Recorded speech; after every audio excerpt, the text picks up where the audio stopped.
Film की शुरुआत में हम एक छोटे बच्चे वेदांत प्रभाकर से मिलते हैं जो पुरखों से चली आ रही पुलिस ऑफिसर्स के परिवार में पैदा होता है। वो बचपन से ही सुपर हीरो बनने का सपना देखता रहता है। वो अपने पसंदीदा कॉमिक बुक्स को बड़े ही मन लगाकर पढ़ता है और उनसे इंस्पायर्ड भी होता है, लेकिन सुपर पावर्स को लिटरली लेते हुए जब वो सुपरमैन का कॉस्ट्यूम पहनकर छत से छलांग लगाता है तो उसे गहरी चोट पहुंचती है और उसकी माँ समझाती है कि सुपर पावर्स वगैरह सब झूठ है और उसे अब इस चीज की समझ होनी चाहिए। लेकिन जल्द ही उसकी मासूमियत और सपने एक गहरे दुख के कारण बदल जाते हैं। जब उसकी माँ को कैंसर डायग्नोज होता है तो छोटा वेदांत इस बीमारी और अपनी माँ की स्ट्रगल्स की गहराई समझने के लिए स्ट्रगल करता है और अपने आखिरी पलों में उसकी माँ उसे एक सबक देती है जो उसकी जिंदगी के विचारों को बदल के चली जाती है। वो कहती है कि ऑर्डिनरी लोग ही असली सुपर हीरोज होते हैं, खास करके वो जो बिना स्वार्थ के दूसरों की सेवा करते हैं, जैसे पुलिस ऑफिसर्स, डॉक्टर्स और डिफेंस प्रोफेशनल्स। ये लोग काफी इंफ्लुएंशियल होते हैं आम नागरिकों की जिंदगी बचाने और बदलने के लिए। इस लम्हे की सीख और उसके पापा प्रभाकर की पुलिस में होने के कारण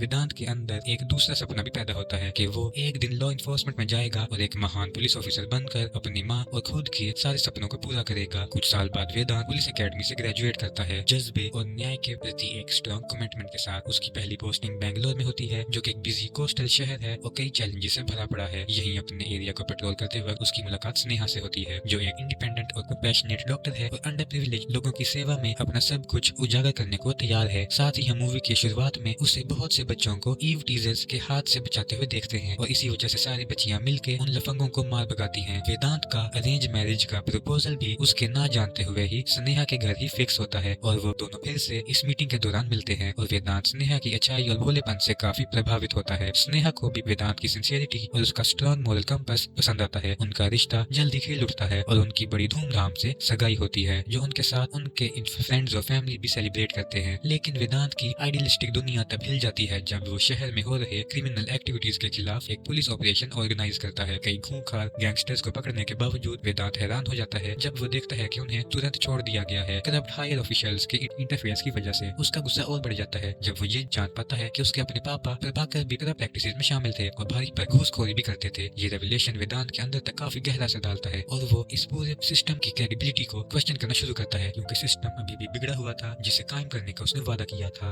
वेदांत के अंदर का गुस्सा तब और उभर कर बाहर आता है जब वो एक खतरनाक घटना का चश्मदीद गवाह बनता है। एक जवान लड़की जो सेक्सुअल असॉल्ट में जस्टिस सिस्टम की लापरवाही से उग गई थी, पुलिस स्टेशन के सामने आकर अपने आप को आग लगा लेती है। उसकी जस्टिस के लिए चीखें वेदांत के मन में हमेशा के लिए बस जाती हैं और वो अपने अंदर एक दहकते गुस्से महसूस करता है। अपने आप को एक पैसिमिस्ट ऑब्जर्वर या बाय स्टैंडर्ड के रूप में देखने से बेहतर वो फैसला करता है कि अब वो खुद इन जुर्मों के खिलाफ फैसला लेगा। अपने बचपन के सुपर हीरो बनने के सपने से प्रेरित होकर वो एक सुपर हीरो कॉस्ट्यूम बनाता है और अपना नया नाम रखता है बगीरा। उसका मिशन है सिस्टम से खेलने वाले मुजरिमों को खत्म करना। दिन में वेदांत एक करप्ट ऑफिसर होने का नाटक करता है ताकि किसी को उस पर शक न हो, लेकिन रात को वो अंधेरे में घूमने वाला विजिलेंटी बगीरा बन जाता है। उसके मिशन में रायना, जो कि एक एक्सपीरियंस्ड हेड कांस्टेबल है, वो भी शामिल हो जाता है, जो कि सिस्टम की गंदगी से उतना ही परेशान है जितना कि वेदांत। दोनों मिलकर एक अनलाइकली टीम बनाते हैं और रात के अंधेरे का इस्तेमाल करके क्रिमिनल्स के दिलों में डर पैदा करते हैं। साथ ही साथ वेदांत को इन क्रिमिनल्स के बारे में सारी इन्फॉर्मेशन अलग अलग थाने में कंप्लेंट रजिस्टर से पता चल जाती है और साथ ही इस विजिलेंटी मिशन के में कूद पड़ने से पहले वो स्नेहा से अपनी सगाई तोड़ लेता है, क्योंकि उसे लगता है कि इसके चलते उस बेचारी लड़की की जान को खतरा हो सकता है। बगीरा के रूम में वेदांत बड़े बड़े क्रिमिनल्स को टारगेट करता है जो ह्यूमन ट्रैफिकिंग और ड्रग स्मगलिंग जैसे काले धंधे करते हैं। एक ऐसे केस में वो ओकियन, एक लोकल गैंगस्टर जो लोगों को किडनैप करके स्लेवरी या उनके ऑर्गन्स के लिए बेचता था, उसका पीछा करता है। वेदांत इनके लापता होने के केस को इन्वेस्टिगेट करता है और विक्टिम्स को एक पोर्ट तक ट्रैक करता है जहां वो बंदी बनाए जाते हैं। बगीरा का भेस करके वो एक डेयरिंग रेस्क्यू मिशन शुरू करता है, लेकिन कोटियन के आदमी उसे बेहद पेलते हैं। शूट आउट में चोट खाने के बावजूद वेदांत अपनी टैक्टिकल स्किल्स और नारायणा की मदद से बच जाता है। वेदांत की रिकवरी के दौरान स्नेहा उसकी देखभाल करती है बिना ये जाने कि वो बगीरा है। दोनों का बॉन्ड और गहरा होता है, लेकिन स्नेहा अपने डर को एक्सप्रेस करती है कि पुलिस की नौकरी वेदांत के लिए काफी डेंजरस है। वेदांत अपने क्रूसेड और स्नेहा के लिए अपने प्यार के बीच फंसा होता है और वो दोनों जिंदगियों के कुटकारियों से स्ट्रगल करता है। लेकिन स्नेहा इस इंफॉर्मेशन से खुश होती है क्योंकि वो सपने में भी कभी सोच नहीं सकती थी कि वेदांत करप्ट होगा। चीजें और डार्क टर्न ले लेती हैं जब कोटियन राणा, एक ऑर्गन ट्रैफिकिंग माफिया बॉस के डर से अपने परिवार को खत्म करके खुद भी सुसाइड कर लेता है बगीरा की आंखों के सामने। वेदांत को पता चलता है कि राणा का नेटवर्क काफी बड़ा है जो सिर्फ बैंगलोर तक सीमित नहीं है बल्कि पॉलिटिक्स और लॉ एनफोर्समेंट तक फैला हुआ है। राणा का नेटवर्क तोड़ने के लिए वेदांत कुछ नए लोगों को अपने मिशन में शामिल करता है, जैसे कि एक हैकर, एक छोटा इलेक्ट्रीशियन जो गैजेट्स बनाता है और एक पहले का एक्सप्लोसिव एक्सपर्ट जो कि अब एल्कोहलिक है। वेदांत के लिए अब वो बम बना रहा है। उनकी मदद से वेदांत एक एडवांस कॉस्ट्यूम, सोफिस्टिकेटेड हथियार और एक कस्टमाइज्ड बाइक बनाता है जो उसकी बगीरा के रूप में कैपेबिलिटीज को और भी बढ़ा देता है। उधर बगीरा ने जब कोटियन के आदमियों को मारा था तो उसने एक क्रैप पुलिस ऑफिसर की भी जान ले ली थी। ये पुलिस ऑफिसर सीबीआई के एक हाई ऑफिशियल वर्मा का बेटा था। अपने बेटे की मौत का बदला लेने के लिए गुरु नाम के एक सीनियर ऑफिसर को अपॉइंट किया था, जिसके लिए रमाकांत का बेटा उसके अपने बेटे जैसा था। गुरु ने कसम खा लिया कि वो बगीरा को किसी भी तरह पकड़ के ही चैन की सांस लेगा, चाहे जिंदा हो या फिर मुर्दा। बगीरा के भेस में वेदांत राणा के एम्पायर के खिलाफ सिस्टमेटिकली उसके ऑपरेशंस को तोड़ता हुआ अपनी लड़ाई जारी रखता है। लेकिन गुरु की एंट्री के बाद से वो बगीरा की आइडेंटिटी को पहचान लेता है और वो समझ जाता है कि वेदांत बस करप्ट होने का ढोंग कर रहा था, बस और कुछ नहीं। इधर राणा के आदमी उसे बगीरा का असली आइडेंटिटी भेज देते हैं जो पुलिस वालों के साथ मिला हुआ था, और राणा बगीरा के बढ़ते थ्रेट को समझकर स्नेहा को किडनैप कर लेता है और वेदांत को धमकी देता है कि वो या तो स्नेहा को बचाए या फिर किडनैप किए गए लोगों से भरा हुआ कंटेनर को जो देश के बाहर भेजा जा रहा था। वेदांत अपने दिल पर पत्थर रख के उन विक्टिम्स को बचाने का फैसला करता है और स्नेहा राणा के हाथों टॉर्चर सहकर अपनी जान खो देती है। दुख और गिल्ट में डूबा वेदांत गुरु के सामने सरेंडर कर देता है, जो उसे इनकाउंटर में मारने का प्लान बनाता है। लेकिन गुरु राणा की सच्चाई और रमाकांत की करप्शन को समझकर अपना डिसीजन बदल देता है और वेदांत को छोड़ देता है उस ऑफिसर को मारते हुए जिसने वेदांत की तस्वीर राणा को भेजी थी। वो उसे राणा का एग्जैक्ट लोकेशन दे देता है। वेदांत अपने गैजेट्स के साथ राणा का पीछा करता है और एक ह्यूमन ट्रैफिकिंग के लिए लिए जाने वाले लोगों से खचाखच भरी ट्रेन में उसका सामना करता है। एक इंटेंस शोडाउन के बाद राणा का खात्मा होता है और ट्रैफिक विक्टिम्स को बचा लिया जाता है। सुबह होने तक वेदांत अपनी बगीरा वाली पहचान पीछे छोड़ देता है और एक बस पर बैठकर अपने घर की तरफ रवाना होता है। गुरु जो अब सिस्टम की कमियां देख चुका है, एक मिनिस्टर को धमकी देता है कि अगर न्याय नहीं हुआ तो बगीरा वापस आएगा और हम बगीरा का मुखौटा जमीन पर गिरा हुआ देख पाते हैं, क्योंकि शायद ये वेदांत का आखिरी एडवेंचर नहीं था। इसी के साथ ये मूवी यहीं पर खत्म होती है। तो दोस्तों, आपको ये मूवी कैसी लगी हमें कमेंट्स में जरूर बताइएगा। अगर वीडियो अच्छी लगी हो तो लाइक करें और चैनल को सब्सक्राइब करें।